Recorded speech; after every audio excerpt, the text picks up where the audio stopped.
Chers frères et sœurs, bonjour, j'espère que vous allez bien et demandons au Seigneur qu'il en soit ainsi. Nous célébrons aujourd'hui le 26e dimanche du temps ordinaire. Avant de continuer, je voudrais nous inviter à lire ensemble la page de l'Évangile que nous propose la liturgie de la parole.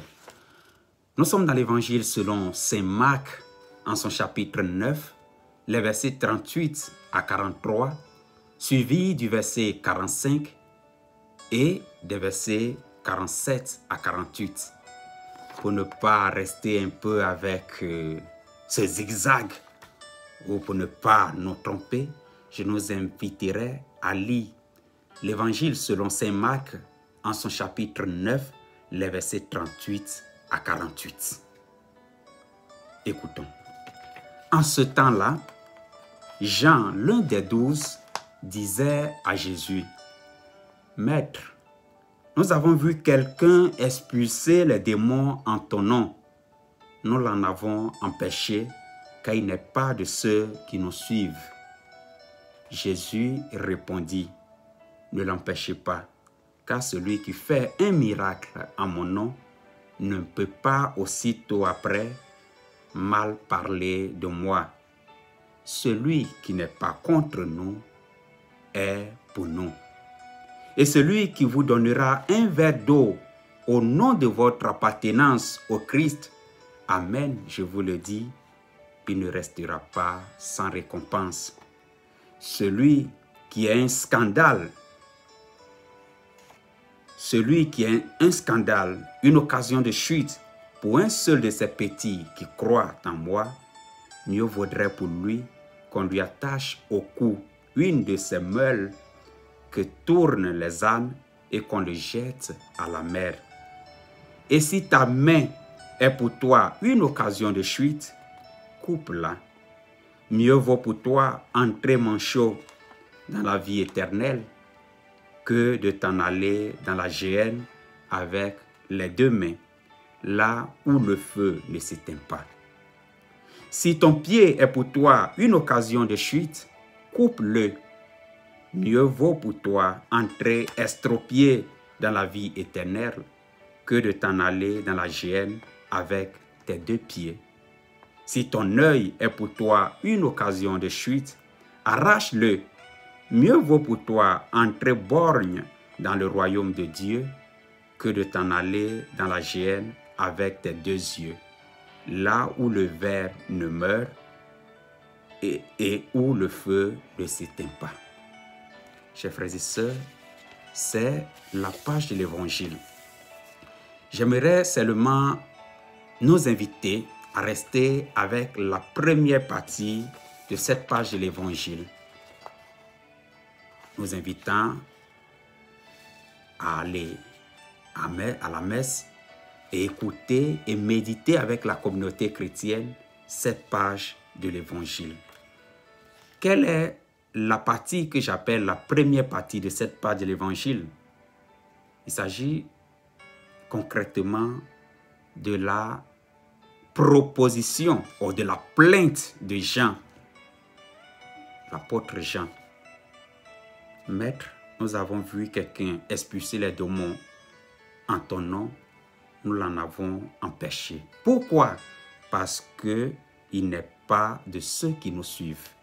Et la réponse de Jésus, nous la connaissons, elle est très claire. Ne l'empêchez pas, car celui qui fait un miracle en mon nom, dit Jésus, ne peut pas aussitôt après mal parler de moi. Celui qui n'est pas contre nous est pour nous. C'est avec cette partie-là, chers frères et sœurs, que j'aimerais que nous restons. Et la formulation ou l'invitation que je voudrais nous faire est celle-ci, de prendre conscience du fait que personne, ni moi, ni vous, ni personne n'a le monopole de la vérité, que personne n'a le monopole de l'Esprit Saint. Nous ne sommes pas les propriétaires de l'Esprit Saint et personne n'a le monopole de la vérité. Cela dit, l'Esprit Saint agit comme il veut, il souffle comme il veut, il se dépose sur qui il veut. Nous ne sommes personne pour contredire l'action de l'Esprit Saint. Au contraire, nous devons nous laisser humblement en possession, en disposition de l'Esprit Saint pour qu'il nous utilise comme un instrument pour agir dans ce monde. Nous comprenons la préoccupation des gens quand ils se plaignent auprès du Seigneur, quand ils racontent au Seigneur l'expérience qu'ils ont vécue. Pour lui, il avait bien fait, mais le Seigneur va lui faire comprendre que non, qu'il ne faudrait pas agir ainsi. Au contraire, il faut accepter ces collaborations-là pour grandir tous ensemble.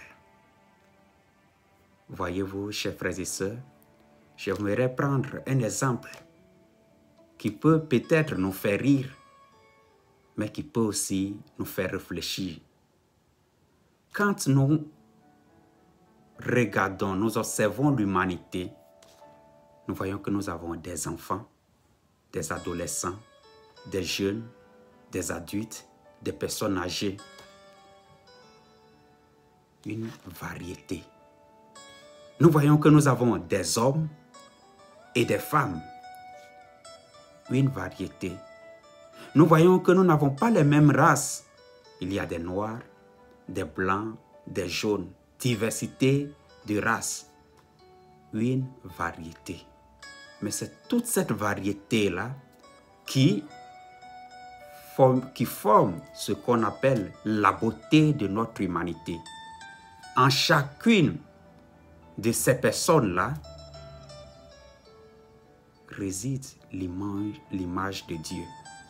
Alors nous ne sommes personne pour contredire Dieu qui agit. Nous ne sommes personne pour contredire l'Esprit Saint qui souffle là où il veut et qui se pose sur qui il veut. Au contraire, nous sommes invités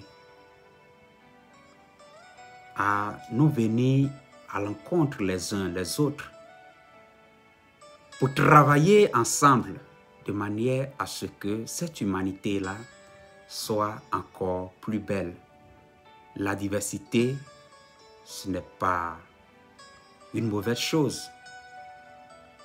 Au contraire, cette diversité-là, quand elle vient et elle collabore en communauté, alors elle forme une très bonne beauté, notre humanité, chers frères et sœurs. Ne contredisons pas l'Esprit Saint. Nous ne sommes pas propriétaires de l'Esprit Saint. L'Esprit Saint n'est pas propriété privée de chacun d'entre nous. Il agit, il souffle là où il veut. Nous n'avons pas le monopole, personne n'a le monopole de la vérité. Seul Jésus va nous faire comprendre qu'il est le chemin, la vérité et la vie. Nous sommes tous des gens qui cherchent à participer à la manifestation de cette vérité-là. Nous voulons tous, d'une manière ou d'une autre, collaborer de manière à ce que cette vérité-là se connaisse dans tout le monde. N'empêchons pas, ne contredisons pas l'Esprit Saint. Malheureusement, aujourd'hui, nous continuons de voir dans nos sociétés, dans nos familles, dans nos églises, dans nos villages, dans nos villes, dans nos communautés, ces conflits-là d'intérêts. Conflits d'intérêts entre les prêtres et les laïcs, conflits d'intérêts entre les différents mouvements d'une même église, conflits d'intérêts entre les humains, les personnes d'un même village. Au lieu de servir ce Dieu-là que nous avons choisi de servir, nous pensons et nous cherchons à nous servir nous-mêmes. Nous cherchons à nous servir de Dieu pour nos intérêts personnels. Personne n'est maître de l'Esprit Saint. Personne possède le monopole de la vérité. Au contraire, comme Jésus le dit, qui n'est pas contre nous est avec nous. Que nous soyons des chrétiens, que nous soyons des personnes au cœur ouvert, avoir un cœur catholique. Catholique qui signifie universel. Que nous soyons assez simples et assez humbles pour respecter l'opinion des autres. Que nous soyons assez dociles aux nouvelles idées quand nous sommes dans un groupe, dans une famille, dans la communauté ecclésiale, dans l'église. Assez humbles. Ce n'est pas nécessairement que nous devons donner la dernière parole, nous devons dire le dernier mot. Au contraire, que les nouvelles idées qui peuvent nous aider à grandir ensemble soient valorisées pour le bien de tous. La deuxième partie de l'évangile, je ne vais pas la toucher, mais j'aimerais que nous la méditons. Personnellement, quelle est la chose qui m'empêche d'entrer dans le royaume de Dieu? Mes actions, donc ma main, mon intérieur, donc mes yeux. C'est cela qu'il faut vérifier, chers frères et sœurs. Vérifier notre vie, faire un examen de conscience, penser réellement notre vie de chrétien à la lumière de l'évangile.